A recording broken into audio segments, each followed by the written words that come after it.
Welcome back to the channel. I hope you are all doing well. Now I'm back after Cheltenham, ready to go for some more videos, but I'm actually going to reflect on the festival today and pick out a few horses which for me definitely caught the eye and maybe ones to keep in your tracker for the future, because they did have things go against them, and I think there might have been an unlucky loser or two in the horses I've picked out. But before I get into that, in the comments down below I'm going to leave a link to my flag drop forum, which is a piece of writing, just a 2-minute read that I write most mornings, and you can follow me over there on Medium and you can actually get it emailed to you straight to you, so you don't have to go looking for the latest horse information, tips, headline stories. It'll just be emailed right to you every day, and if you could do that I'd be very grateful for that. But onto the video and the three horses that definitely caught my eye at Cheltenham. Well, the first one came in the Tuesday in the Champion Hurdle, and it was Sanoir, owned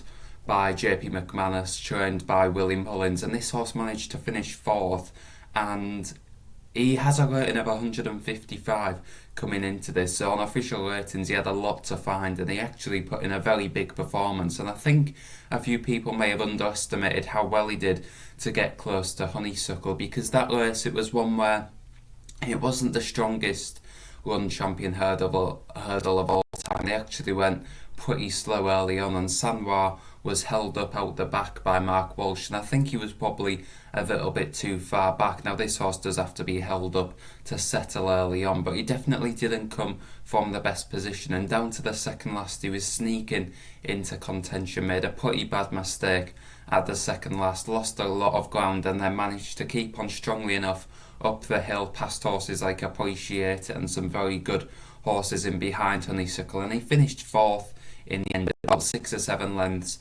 off winning, and I think that was a monstrous performance. Now I'm not sure if the handicapper's going to mark him up a couple of pounds for that one. I'm hoping not, just because Glory and Fortune was so close in behind, rated 148, so I don't think the handicapper will touch him. And if this horse went into a handicap off a mark of 155, you think this horse would be very short odds and had a very good chance of winning. I think that may be where connections go, but I think Willie Mullins does think he's got a very good horse on his hands, and I tend to agree. He's still lightly enough raced. I think he's got a lot of improvement to come, and he's a 7-year-old at the end of the day, so I think in the years ahead he could definitely be a force, maybe even placed in the Champion Hurdle in time. I'm not sure if he's good enough to win it, especially with Constitution Hill being added to the frame after his very good winning the Supreme, but I think he's definitely one to keep an eye on. I think he's always one that's going to be sent off, probably overlooked in the market, sent off a big price, but he's definitely one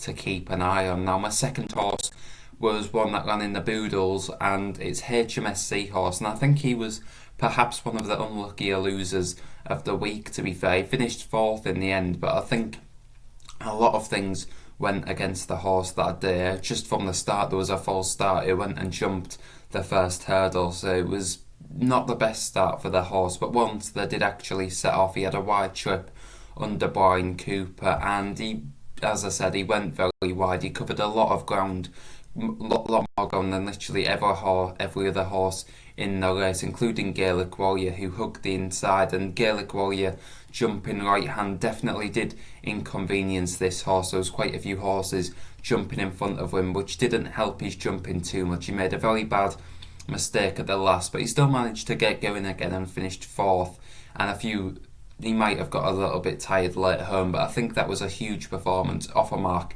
of 130, and if he keeps below a mark of 135, I think he's going to be very well handicapped. I might have another big pot in him as a juvenile, or definitely not over hurdles in the future. I think it was a big performance. He covered a lot of ground. He didn't jump the best at times, but he does have an engine for sure, and I think he's a speedy enough type as well, so I think 2 miles would suit for the time being, and he's one to keep in your trackers. I'm not sure where he'd go next really, but wherever he goes I think he'll have a few pounds of mine on. And the final horse is Ahoy Senor, who must be a stallion for Longe's half long lost brother or something, because his jumping isn't great at all. It's been a problem ever since he's gone chasing, but especially at Cheltenham there was a few pretty bad mistakes. They jumped right-handed on occasion. He showed that at Wetherby when he won. He got away with it then, but he was against better opposition this time around. Didn't get away with it. Still finished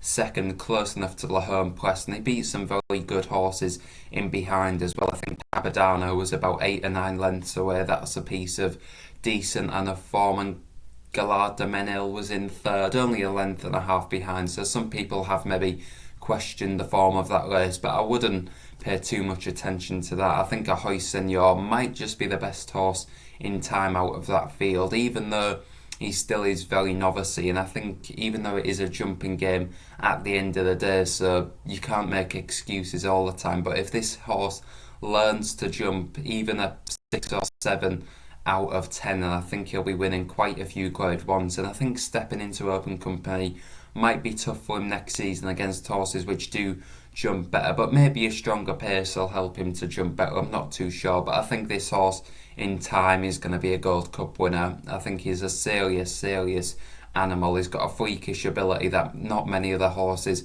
have in training, so for me he is definitely one to keep an eye on. Maybe he'll go to Aintree in a few weeks, I'm not too sure. That track might perhaps suit him a little bit better than Cheltenham did, but either way he's one to keep an eye on. So there are my 3 horses to follow. HMS Seahorse, who ran in the Boodles, Sanwa, who ran in the Champion Hurdle. It'll be interesting to see him out next time, and finally Ahoy Senior, who I think has the biggest potential out of the 3 and might be a future Cheltenham Gold Cup winner in time. I think he's definitely one that we'll be hearing a lot more of in the future. So thanks a lot for watching. Don't forget to like and subscribe, and we'll see you tomorrow, where I'm going to be previewing the Lincoln when the flat gets back on Saturday. So I'll see you then.